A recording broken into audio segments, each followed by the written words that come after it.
ಹಾಗಾಗಿ ತಡ ಮಾಡುವುದಲ್ಲ, ನೇರವಾಗಿ ಆಗ್ತದೆ.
ಕುದುರೆ ಎನ್ನುವುದು ಅದುವೇ ಹಯ ಎನ್ನುವುದಾಗಿ ಮೊದಲಾಗಿ ಹೇಳಿದ್ದೇನೆ.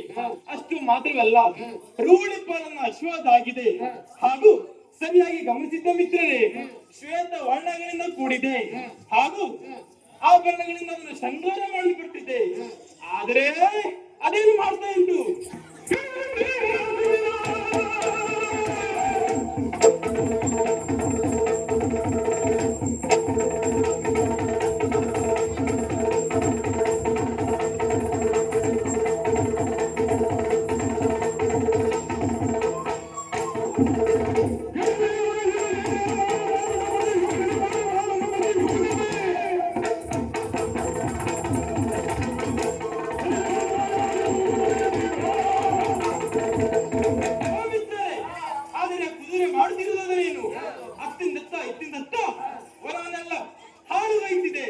ನೋಡಿದ್ದೀಯಾ?